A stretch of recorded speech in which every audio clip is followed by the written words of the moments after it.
Hi, this is Sarit Switzer, and welcome to the It Is Taught podcast, a podcast devoted to the teachings of Rabbi Shneur Zalman of Liadi as recorded in his most famous work, the Tanya. My hope for this show is to make these teachings accessible and relatable to the average person, regardless of prior Jewish education or affiliation. The episodes follow the prescribed daily study portions and are meant to serve as practical lessons in how to live your life as your true self and develop an authentic and powerful relationship with your Creator. I have personally experienced the effects the study of this work has had on me, and I'm excited to share what I can of this knowledge with you. So please join me on this journey of learning, self-growth, and connection with your source.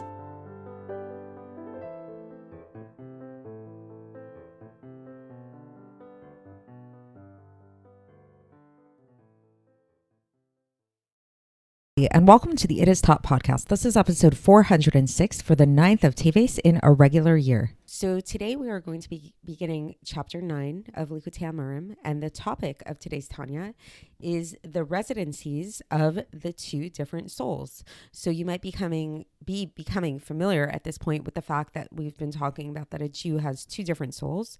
We have an animal soul and we also have a godly soul.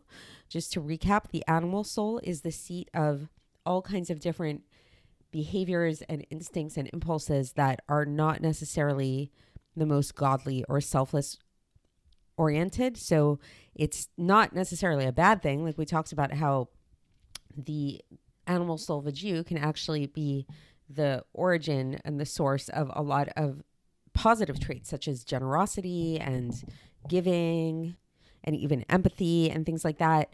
However, nevertheless, it's not entirely selfless. So the other soul, the godly soul, is the soul which acts and behaves and is motivated by selfless means, by totally just serving God, and it has no concern for itself. So its only and sole concern is for God. So to get into the specifics, so we're going to start off by talking about the residency of the animal soul. Where does the animal soul reside within the body? So each one of these souls are found within our body. So where do they actually reside? So the residence of the animal soul, which again, it comes from Klipas Noga. If you want to learn more about Klipas Noga, you can go back a few episodes.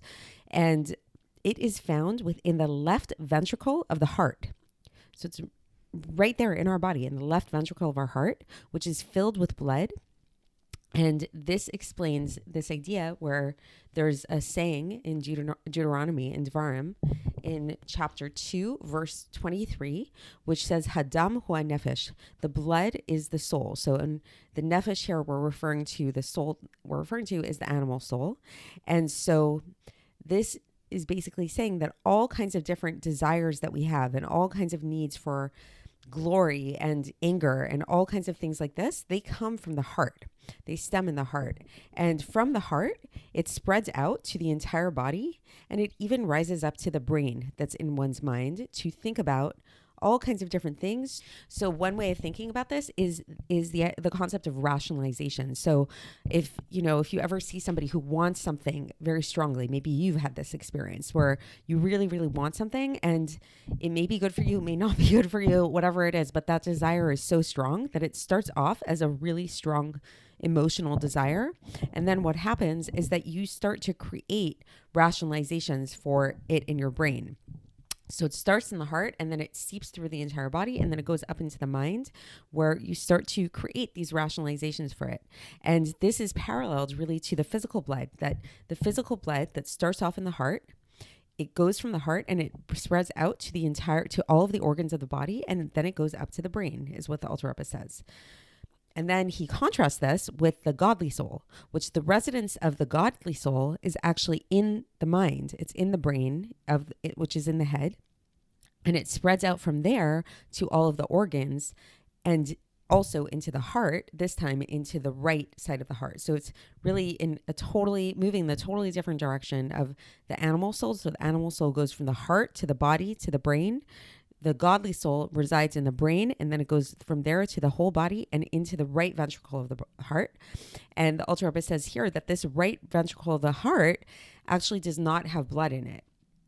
I'm not an expert in physiology, so if anybody wants to look that up and see if it parallels today's science, you can. But according to the Alter Rebbe, he says the right ventricle of the heart does not have blood. And this is why it says that, and this comes from Kohelet, from Ecclesiastes, chapter 10, verse 2, where it says, Lev chacham leiminot, that the heart of the chacham, the heart of a wise man, is in the right side of him.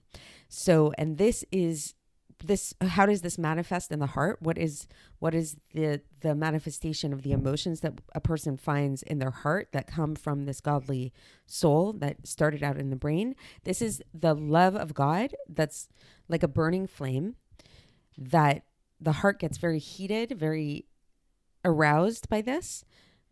And this is the idea where, again, it's in contrast to the idea that where we said with the animal soul that what happens is a person starts off having these emotions, these like very instinctual kind of like animalistic emotions, and then they turn to the brain where they start to rationalize. Here it works in the totally opposite direction, that a person starts off with having a deep understanding of God and deep understanding of more holy ideas in their mind.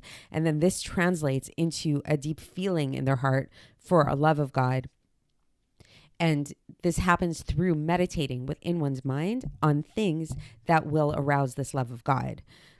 And so too can a person arouse other feelings towards God. So for example, the feeling to want to glorify God and to beautify God and all of that can come from the idea that a person intellectually looks at the glory of the kingship and the beautification of God. Like a person really meditates on how great God is.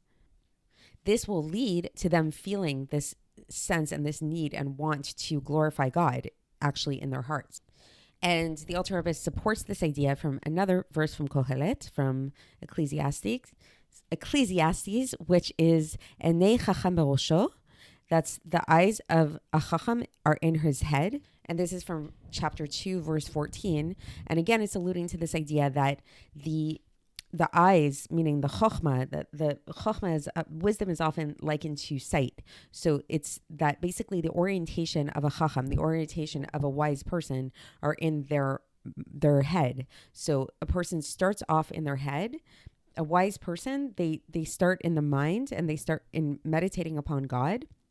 And this will lead to different emotions in their heart. And so we talked about the emotion of love, and we talked about the emotion of feeling the need to beautify God. And the Alter Rebbe concludes, and he says that this applies to all other emotions that will come, that these godly kind of emotions, these holy emotions that are in the heart, they come from the mind. So just to, again, give a little bit of a recap and to kind of, put this in kind of like plain English, is the way that I see this and that I understand this is that we have kind of like we have two souls. We have the animal soul and we have the godly soul. So the animal soul is sort of like our instinctual drives, the things that are just totally animalistic in that sense. And these things stem from the heart. These instincts that we have come from our heart.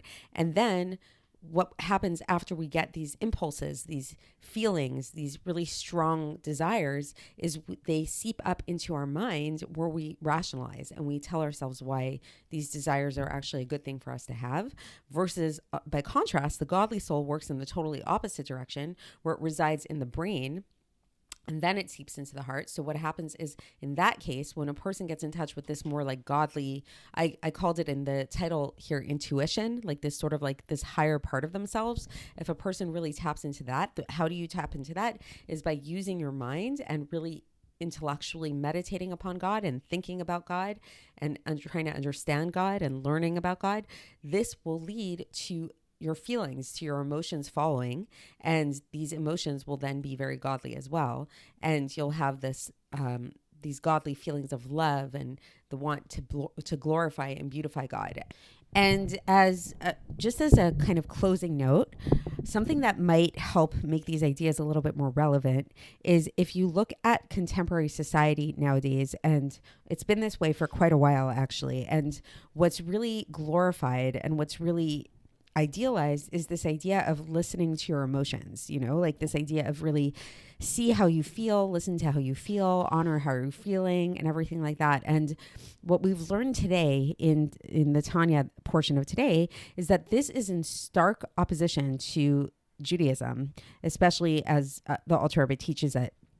Because the feelings, yes, they may be very real and they may be very strong and true, but ultimately, if you begin with your feelings, if you use your feelings as your guide, what you're actually doing is you're letting your animal soul be in control.